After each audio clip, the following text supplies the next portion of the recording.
Pertama, terima kasih pada Yang Berhormat Indra Mahkota dan juga Ipoh Timur. Pertama, mengenai Indra Mahkota, memang apabila kita sebut mengenai soal etik dan sebagainya, memang ia mengambil kira apa yang telah disuarakan dan kebimbangan Yang Berhormat daripada Indra Mahkota. Dan kedua, seperti yang dibangkitkan oleh Yang Berhormat Ipoh Timur, memang apa yang akan dilakukan itu akan melibatkan banyak perkara-perkara yang akan mempengaruhi perundangan dan sebagainya. Dan dari segi kementerian, kita terbuka untuk menerima pandangan dan penyertaan. Mungkin kita akan buka penyertaan daripada ahli-ahli Yang Berhormat yang ingin mengambil bahagian dan menyumbang kepada usaha-usaha kita, kerana soal artificial intelligence ni merupakan satu perkara yang sangat penting untuk negara. Kita faham mengenai perkara ini dan dalam usaha kita mendukung kejayaan dan kemajuan negara, maka kita menerima sumbangan dan penyertaan daripada semua pihak dalam soal ini. Jadi mungkin ini akan disusun oleh pihak kementerian bagi memenuhi apa yang telah disuarakan oleh Yang Berhormat. Saya memberi jaminan bahawa KPT akan memastikan segala komitmen dan tanggungjawab yang diamanahkan kepada kementerian akan dilaksanakan dengan sebaiknya. Kita akan mempertimbang segala saranan yang telah dikongsikan oleh semua ahli Yang Berhormat. Lebih penting, untuk memastikan segala dasar komitmen dan tanggungjawab KPT dilaksanakan dengan sebaik mungkin, saya ingin maklumkan iaitu satu unit pemandu peringkat kementerian telah ditubuhkan dan dikenali sebagai unit pengurusan prestasi dan penyampaian pendidikan tinggi ataupun Higher Education Delivery Unit yang telah dilancarkan pada 30 Oktober yang lalu. Tujuan unit ini ditubuhkan adalah untuk memastikan segala dasar tanggungjawab komitmen KPT dilaksanakan dengan sebaiknya. Ini sekaligus akan menjadikan KPT sebagai kementerian yang dipacu oleh prestasi. Puan Yang di-Pertua, isu ketiga adalah berkenaan dengan permintaan penubuhan IPT di kawasan Parlimen. Isu ini terbagi kepada 3 perkara. Pertama, permintaan untuk menubuhkan IPT baru di kawasan Parlimen masing-masing seperti yang dibangkitkan oleh Yang Berhormat Kulim, Bandar Baru, Sempurna, Padang Terap, Tenom, Sibu, Sungai Siput, Tuaran dan Parit Buntah. Kedua, pertanyaan berkenaan status projek pembinaan IPT yang telah diluluskan sebelum ini seperti yang dibangkitkan oleh Yang Berhormat Kota Belud. Dan ketiga, permohonan untuk menaik taraf IPT yang sedia ada seperti yang dibangkitkan oleh Yang Berhormat Betung. Di bawah belanjawan 2024, sebanyak RM15 juta telah diperuntukkan untuk kerja-kerja awalan melibatkan pelbagai politeknik termasuklah Politeknik Kota Belud. Walau bagaimanapun, dalam isu berkaitan penubuhan IPT ini, saya ingin menegaskan 3 perkara. Pertama, bukanlah menjadi dasar kita untuk memastikan di setiap kawasan Parlimen mempunyai IPT. Dan bukanlah sasaran kita untuk memastikan pelajar dapat mengikuti pengajian tinggi di institusi paling hampir dengan tempat lahir atau tempat tinggal. Sebaliknya, kita menyasarkan untuk anak-anak muda mengikuti pengajian di IPT yang terbaik mengikut bidang dan minat mereka, di mana saja IPT itu berada. Yang Berhormat Menteri Kota Belud. Pertama sekali saya ingin ucapkan terima kasih kepada Kementerian KPT kerana meluluskanlah akhirnya. Saya percaya bahawa pembinaan Politeknik Kota Belud ini yang sudah lama dinanti-nanti, pecah tanah pun sudah bermula daripada PRU 14 yang saya harap nanti akan menambah ekonomi setempat di Kota Belud.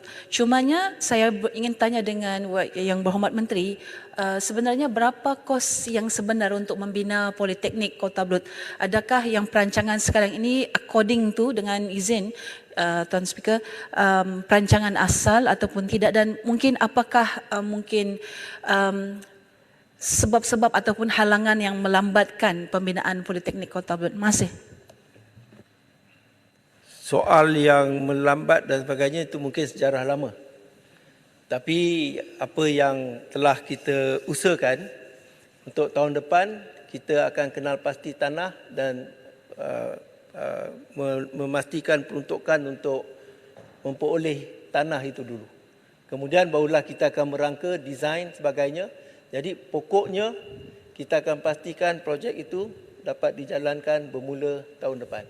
Maksudnya pengenalpasian tanah tu yang terbaru yang sebab hari baru tu yang Berhormat Timbalan Menteri ada melawat tanah asal yang dicadangkan. So mungkin Sama ada yang asal atau tidak itu nanti akan dimuktamadkan. Terima kasih. Mungkin yang berhormat pun boleh beri pandangan kat mana nak buat. Kedua, bermula pada tahun ini, KPT telah memperkenalkan dasar pengajian anjal yang membenarkan pelajar hanya mengikut pengajian secara fizikal pada tahun pertama dan terakhir saja bagi 74 program pengajian terpilih.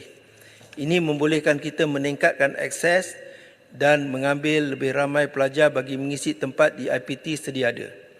Ketiga, sebagai amalan baru, pembinaan politeknik dan kolej komuniti selepas ini akan memberi keutamaan kepada kawasan-kawasan yang tidak mempunyai apa-apa institusi latihan lain seperti Pusat Giat Mara, Institut Kemahiran Mara dan sebagainya. Bagaimanapun seperti yang saya nyatakan sebentar tadi, kesemua permintaan ini akan diberi perhatian untuk dimasukkan bagi pertimbangan dalam rancangan Malaysia ke-13 kelak supaya kerajaan dapat mempertimbangkan. Jadi kita akan lihat dan kaji untuk pertimbangan semua permohonan-permohonan tersebut bermula dalam tahun 2026, iaitu bila rancangan Malaysia ke-13 dipertimbangkan, insya-Allah. Puan Yang Dipertua, perkara keempat yang dibangkitkan ialah TVET. Yang Berhormat Kuala Langat ada membangkitkan bahawa kemasukan pelajar ke dalam program TVET di Politeknik dan Kolej Komuniti khususnya di Kuala Langat adalah tidak memberansangkan. Saya ingin nyatakan bahawa program TVET di bawah KPT sebenarnya menunjukkan kemasukan yang konsisten dan berada pada tahap tertinggi sejak 3 tahun terkini.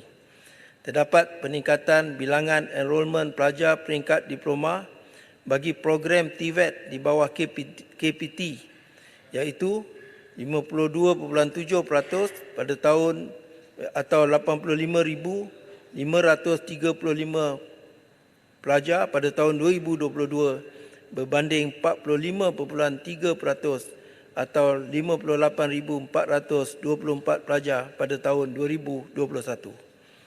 Terbaru kemasukan ke Politeknik bagi sesi pertama 2023-2024 adalah seramai 20,520 orang, iaitu peningkatan lebih 20% berbanding sesi yang sama pada tahun 2022-2023, iaitu seramai 16,962 orang. Dan bagi semua program TVET yang diuruskan oleh KPT sama ada di Politeknik ataupun MTUN, sebanyak 79.6% daripada tempat yang tersedia telah diisi dengan jumlah enrolment semasa mencecah kira-kira 144,816 pelajar secara keseluruhannya. Lanjutan daripada itu, saya juga ingin merujuk kepada ucapan Yang Berhormat Padang Besar yang menyarankan agar hanya satu kementerian saja yang menguruskan program TVET di negara kita. Pertama sekali, kita mesti memahami bahawa pengajian TVET mempunyai banyak kumpulan sasar dan peringkat pengajian, iaitu daripada sijil sehinggalah kepada ijazah dan pasca siswazah. Setiap kementerian dan agensi mempunyai fokus dan kumpulan sasar tersendiri dan kebanyakannya adalah pelatih peringkat sijil. Manakala program TVET di bawah KPT pula, sekalipun terdapat di semua peringkat, lebih memfokuskan kepada program peringkat diploma dan ke atas. Sistem dan penawaran yang pelbagai ini tidak mendatangkan apa-apa masalah kepada pemohon dan juga pelatih. Malah ia memberi pilihan kepada mereka. Dan sekalipun terdapat beberapa kekurangan terpencil, kita mempunyai Majlis TVET Negara di bawah Kementerian Sumber Manusia yang menyelaras perkara-perkara berkaitan TVET ini secara bersama-sama antara pelbagai kementerian dan agensi. Seterusnya, bagi menjawab isu program pengajian TVET yang tidak sepadan dengan perkembangan industri yang turut dibangkitkan oleh Yang Berhormat Padang Besar, terdapat beberapa transformasi yang giat dan yang giat telah dan sedang dijalankan di Politeknik agar program dan pendekatan pengajiannya selari dengan keperluan dan perkembangan industri. Antaranya adalah menjalinkan kerjasama yang erat dan strategik dengan pihak industri. Sehingga kini Politeknik di bawah KPT telah menjalin dan mempunyai hubungan kerjasama aktif dengan kira-kira 18,000 pihak industri. Kerjasama ini berlaku dalam pelbagai peringkat dan bentuk. Misalnya, perkongsian kepakaran, khidmat nasihat terhadap kandungan pengajian dan latihan, penyediaan tempat bagi latihan industri, pelaksanaan latihan industri berstruktur, serta mengimplementasikan pendekatan work-based learning, iaitu proses pembelajaran secara langsung dalam industri. Selain itu, transformasi ini akan turut melihat keperluan penjajaran semula program-program yang ditawarkan agar lebih terkini, kompetitif dan berdaya saing. Bagi MTON pula, kerjasama yang erat bersama industri dapat dilihat menerusi penubuhan kilang pengajaran ataupun teaching factory yang membolehkan para pelajar diberi pendedahan dan mempelajari aktiviti sebenar penghasilan produk dan perkhidmatan. Pada ketika ini terdapat 4 teaching factory di MTON dan selain itu MTON juga bekerjasama dengan pihak industri dalam membangunkan dan menawarkan program-program akademik dalam bidang yang mempunyai permintaan yang sangat tinggi di industri. Program-program teknologi tinggi dan bernilai tinggi sedemikian menekankan pengetahuan mengenai mesin dan peralatan canggih yang digunakan oleh industri pada masa kini. IPTA lain turut memainkan peranan proaktif bagi memastikan graduan yang bakal dilahirkan memiliki kemampuan dan bercirikan industri tersedia ataupun industry ready. Pada ketika ini, graduan diberikan latihan yang diperlukan oleh industri selepas tamat pengajian. Walau bagaimanapun, masa yang diambil untuk melatih bakat adalah panjang dan kos latihan adalah tinggi. Sehubungan itu, KPT telah mengambil inisiatif baru bagi berhadapan dengan isu ini. Universiti Sains Malaysia misalnya telah memulakan projek rintis bagi penubuhan inkubator penyelidikan dan serap industri. Kementerian Pendidikan Tinggi, Inkubator Penyelidikan dan Serap Industri KPT, MOHI Research and Industry Infused Incubator ataupun dengan izin MRI3 bagi pembangunan bakat industri tersedia untuk sektor elektrik dan elektronik.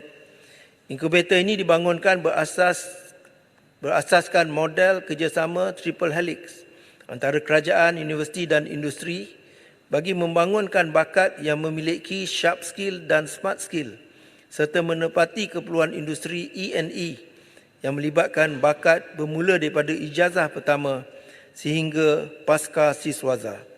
Hasil awal pelaksanaan projek rintis ini didapati inkubator MRI3 telah berjaya melahirkan 47 graduan yang berkualiti selari kehendak industri dan seterusnya ditawarkan pekerjaan sebelum tamat pengajian dengan gaji permulaan minima RM4,000. Buat masa sekarang, seramai 152 pelajar sedang menjalani latihan bagi memenuhi keperluan 800 graduan setahun yang diperlukan oleh pihak industri E&E. Selain itu, menerusi kerjasama dan perkongsian kepakaran antara industri universiti dapat juga membantu meningkatkan pengetahuan dan kemahiran ahli akademik dan tenaga pakar industri. Justru itu KPT yakin penubuhan inkubator MRI3 perlu diperluaskan kepada sektor-sektor industri yang lain dan kapasiti penghasilan graduan juga perlu ditingkatkan selari dengan keperluan jumlah tenaga mahir tempatan oleh industri. Puan Yang Dipertua, seterusnya Yang Berhormat Libaran membangkitkan tentang keperluan untuk kementerian memastikan yang lepasan TVET Tafiz mendapat peluang yang sama dalam laluan kerjaya. Berdasarkan belanjawan 2024, program ini akan diteruskan dengan beberapa pemantapan. Ini termasuklah program latihan kemahiran dan teknikal yang dipadankan dengan penerapan asas keusahawanan dan teknologi digital. Puan Yang di-Pertua, perkara kelima PTPTN, beasiswa dan pembiayaan pendidikan. Yang Berhormat Pendang, Tanjung Karang, Alor Star, Parit Bunta dan Penggalan Cepa telah membangkitkan isu pemansuhan hutang PTPTN oleh peminjam. Seperti yang pernah saya maklumkan dalam jawapan di Dewan Yang Mulia sebelum ini, kerajaan yang memerintah sekarang adalah sebuah kerajaan campuran, iaitu kerajaan perpaduan. Ia bukan kerajaan PH atau kerajaan BN. Ini bermakna tidak ada mana-mana manifesto PH atau BN secara otomatis yang akan dijadikan sebagai manifesto kerajaan. Jadi sekiranya desakan menghapuskan PTPTN yang dirujuk oleh ahli-ahli yang berhormat sekalian adalah berdasarkan manifesto yang dikeluarkan oleh mana-mana blok yang membentuk kerajaan persekutuan, ia bermakna tidak akan secara otomatik menjadi komitmen kerajaan perpaduan yang ada sekarang. Justru buat masa ini, saya tegaskan kembali pendirian kerajaan perpaduan yang telah saya nyatakan sebelum ini bahawa kita tidak mempunyai perancangan untuk memansuhkan pinjaman hutang PTPTN. Untuk makluman ahli-ahli yang berhormat, berdasarkan kedudukan sehingga 30 September 2023, cadangan pemansuhan pinjaman PTPTN jika dipersetujui akan melibatkan seramai 3.86 juta peminjam dengan implikasi kewangan secara keseluruhan berjumlah 70.48 bilion ringgit. Jadi, mungkin ada yang tidak jelas. Pemansuhan hutang PTPTN ini bukanlah sekadar bersifat penghapusan hutang di atas kertas. Ia sebenarnya bermakna jika dilakukan, kerajaan terpaksa menanggung dan membayar semua hutang tersebut bagi pihak peminjam. 70 bilion ringgit. Sehubungan dengan itu, memandangkan jumlah yang diperlukan untuk kerajaan melangsaikan hutang ini adalah terlalu besar, pemansuhan hutang PTPTN adalah sesuatu yang tidak mampu dilakukan oleh kerajaan pada hari ini. Ini bukan sesuatu yang menghairankan. Jika kita perhatikan, semua parti atau blok politik yang pernah menjadi kerajaan telah membuat keputusan yang sama, iaitu tidak menghapuskan hutang PTPTN. Termasuklah PN ketika mereka memerintah dari tahun 2020 sehingga tahun 2022. Walau bagaimanapun, dalam konteks mengurangkan... Penjelasan ni boleh? Yang Hormat, ini bukan soal parti-parti ya. Ini soal komitmen yang luar biasa yang telah dikeluarkan oleh Yang Amat Berhormat PM. Jadi kalau Yang Hormat kata tak mau buat, okeylah. Tapi janganlah kata bahawa PM macam itu. Tak, kami tak kata apa. Tapi komitmen yang dahsyat yang dibuat oleh PM sendiri, bahawa kita akan hapuskan PTPTN kalau kita memerintah. Jadi sekarang ini Yang Muhammad jawab tak boleh. Okey, no problem, fine. Tapi janganlah kait-kaitkan kami pula. Sebab ini PTPTN ini benda yang berlaku sebelum tu lagi. Dan kami tak berani untuk mengeluarkan kenyataan menghapuskannya. Cuma PMX yang berani mengeluarkan kenyataan. Jadi hari ini Yang Muhammad kata tidak akan buat. Alright, no problem. Tapi jangan kias-kias apa lagi pada kami. Syaraplah. Cukuplah, Arau. Tak adalah saya Masa cakap sudah ni. tamat. Saya Masa bukan menteri cakap pun ni, sudah tamat. Menteri ya. Ni saya cakap menteri. Yang Berhormat, kita ambil perhatian. Yang Tapi Berhormat itulah Menteri, masa sudah tamat. Ya, itulah jawapan saya mengenai PTPTN. Jadi saya harap janganlah dibangkit lagi. Sebab kalau dibangkit saya akan jawab begitu jugalah. Saya akan bangkitkan lagi. Terima kasih. Yelah, bila Yang Berhormat jadi kerajaan, Yang Berhormat tak akan boleh buat. Itu je. Walau bagaimanapun, dalam konteks mengurangkan hutang PTPTN ini, Kementerian lebih cenderung untuk meneliti dan mempertimbang saranan-saranan seperti yang dibuat oleh Yang Berhormat Tasik Gelugur, Yang Berhormat Jelai, Yang Berhormat Kepala Batas. Dan kesemua saranan ini akan diperhalusi dengan lebih mendalam oleh pihak kerajaan. Ini kerana semua saranan ini perlu mempertimbangkan kedudukan dan kelestarian PTPTN dalam memberi khidmat kepada mahasiswa dan sektor pendidikan tinggi. Malah kementerian akan perlu turut memperhalusi dan mengharmonikan saranan-saranan oleh kesemua Yang Berhormat ini dengan saranan oleh NRC yang antara lain menyarankan pendekatan potongan gaji bulanan. Selain itu, saya ingin mengambil kesempatan ini untuk menyeru pada semua pihak untuk bersama-sama membantu membudayakan tabung pendidikan tinggi melalui SSPN di bawah PTPTN. Dan saya berterima kasih kepada beberapa kerajaan negeri yang mencarum di dalam tabung ini bagi manfaat pelajar di negeri masing-masing. Seterusnya dalam isu berkaitan pembiayaan pengajian ini juga, Yang Berhormat Farid Sulong menyoal tentang perbezaan antara program sulung dengan sulung 2.0. Untuk makluman semua, program sulung adalah program pembiayaan kepada pelajar yang merupakan wakil pertama daripada keluarga B40 yang berjaya memasuki universiti. Melalui sesi akademik 2022-2023, seramai 75 pelajar sahaja yang telah ditaja sepenuhnya melalui program sulung. Jadi, mulai tahun ini dan tahun hadapan dan seterusnya, program ini telah kita tambah baik dan menggandakan pelaksanaannya. Berbanding hanya 75 penerima rintis, kita telah memperluaskan cakupan penerima kepada seramai 10,000 pelajar dan melibatkan kesemua 20 universiti awam berbanding hanya 8 buah yang terlibat sebelum ini. Pelaksanaan sulung 2.0 yang memberi pelepasan bayaran yuran kepada penerima ini mempunyai implikasi kewangan sebanyak 30.8 juta ringgit kepada semua IPT yang terlibat. Yang Berhormat Farid Sulong juga bertanyakan tentang status MyBrain 15. Saya ingin mengambil kesempatan untuk mengumumkan bahawa program beasiswa MyBrain 15 yang telah dihentikan sebelum ini akan kita perkenalkan semula dengan nama MyBrain 2.0. Mesyuarat Jemaah Menteri pada 28 Jun 2023 telah bersetuju dengan pelaksanaan program MyBrain 2.0 bermula tahun 2024. Beasiswa ini mensasarkan seramai 500 penerima bagi setiap tahun dari kalangan orang awam yang tidak bekerja atau tidak berpendapatan tetap dan pensyarah Institut Pengajian Tinggi Swasta bagi melanjutkan pengajian di peringkat pasca siswazah. Program beasiswa ini melibatkan peruntukan sebanyak 20 juta ringgit bagi setiap ambilan.